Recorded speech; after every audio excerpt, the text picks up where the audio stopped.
did you see that video of Pope Leo at the climate change summit? I guess it's like a couple of minutes ago, blessing now it wouldn't be the first time that priests bless water all the time, holy water. It's in every church. Yeah.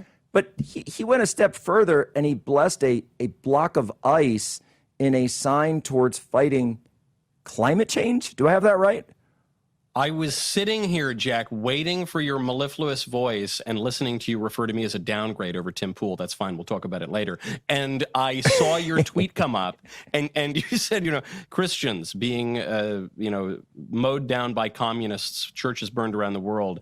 And then you just posted the picture of the ice blessing. And again, look, it's not for me to judge the Pope, and it's good to be a steward of the environment. And I think that's all really good stuff. And we've seen a lot of really wonderful signs out of this pontificate from the conclave up until the present.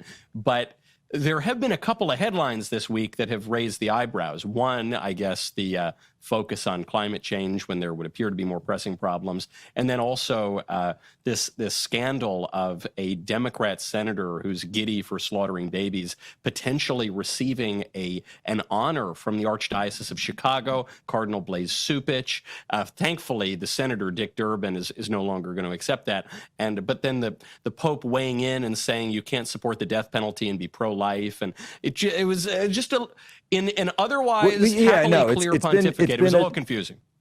It's been a snapback, and I got to say, it was stuff like this, and people were in the wake of Charlie's murder. There was this sort of like question that was Charlie being open to Catholicism, and there's some pictures of him at the Basilica, the National Basilica, which is gorgeous, or attending church with Erica, and it's like was he Catholic curious at times? Sure, of course, but he hadn't started RCIA or anything like that. But I remember talking with him about it, and he would always come back to stuff like this that would always be a huge stumbling block, not just for him, but also for, I think, a lot of people who are looking at Catholicism saying, whoa, wait a minute, this just doesn't seem to meet the moment. And that's what I just tweeted. I said, there are churches being burned. There are children being shot. There are Christians who are very publicly Christian being murdered. And I just don't know if the block of ice is the right optics for, a cooling down, I suppose, for the moment right now. But I did want to ask you also about his statement on the death penalty specifically. He also mentioned borders and migration, but he said you can't be pro-life and pro-death penalty. And, here I am, and having seen one of my best friends murdered on live TV and completely support the death penalty being the sentence in this case for an entire litany of reasons. Knowles, what's going on here when I hear the head of our church saying that I can't be pro-life and support that?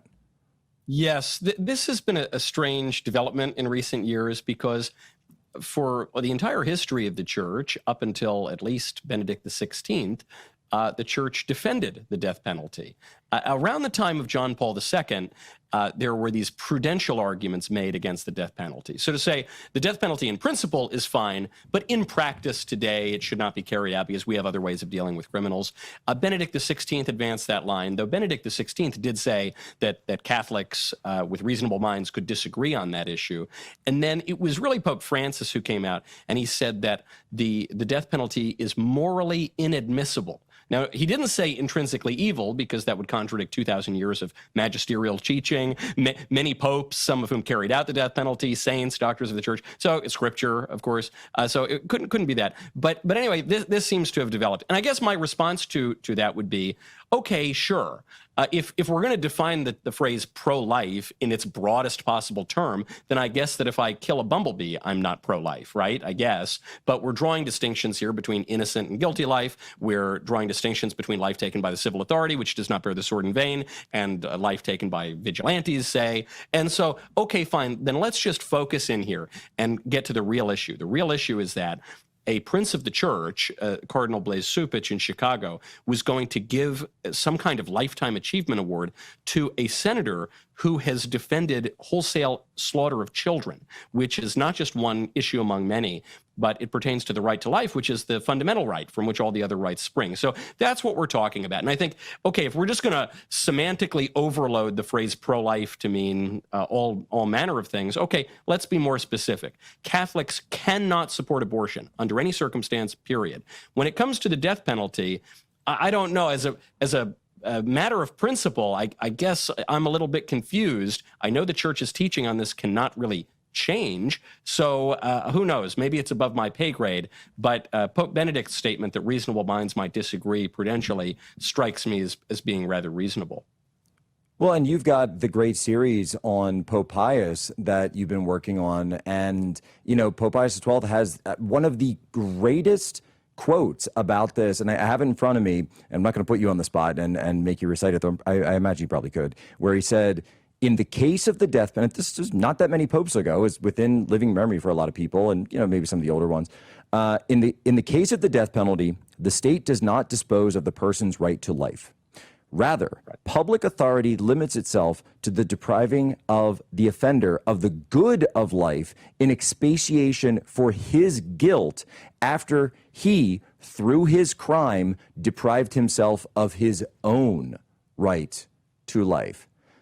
And man, I'm just like, can we get popes back that talked like that? That's like, you could do an hour-long, you know, meditation on every word of that phrase. You mentioned Pius XII. His predecessor, Pius IX, is beatified on his way to canonization as a saint.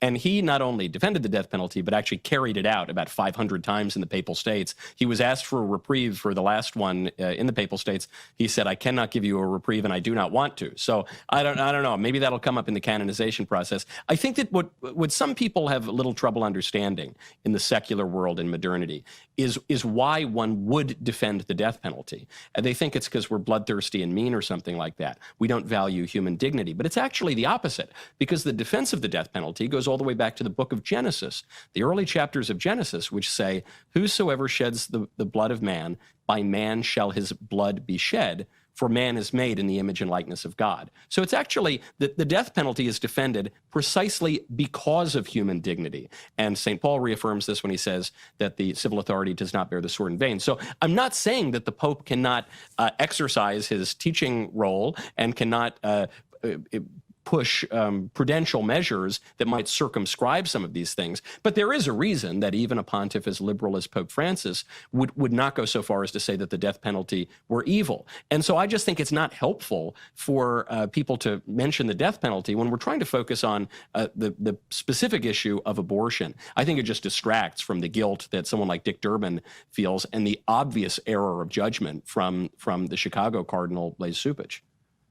Yeah, I think Dick Durbin should absolutely attend church. I think it's December 28th, the Feast of the Holy Innocents. So I think he should absolutely attend and probably go to confession that day and try to find some redemption and do a little bit of penance for that. You know, it's interesting that you know, people were asking in the wake of all of this, you know, what was Charlie's opinion on the death penalty? And you know, Charlie actually had a sort of arc on his opinion on the death penalty, where he used to be against it because he thought it gave the government too much authority. And he said, you know, I don't, you remember Big Gov sucks, right? And what's the most, you know, the most authoritarian thing that the government could ever do is execute someone. But, you know, it was through a lot of these teachings, and it was actually through reading the Bible when he puts out that God himself gives the state the authority over and over and over in the Bible, Old Testament and New, by the way, that Charlie said, you know what, it's right here. It's right here in black and white. And he had an absolute, I would say, change of opinion on that through reading the Bible. It wasn't through any arguments that, you know, that we were making from, you know, American history or British history or, you know, British common law or anything like that. It really was just from reading the Bible. And he would go out in public and talk about this. And so I agree completely. And you know, when it's, you know, I liked what Pius XII says there. It is not the state depriving you of your right to life. You have deprived yourself of the right to life because of what you've done. Right. That's incredible. Right. And, you know, on that point with Charlie, I think it's indicative of how he behaved and how he thought on so many different issues. So people now, they come out, they say, well, what would Charlie have said about this? What would Charlie have believed? What was he going to believe in the future?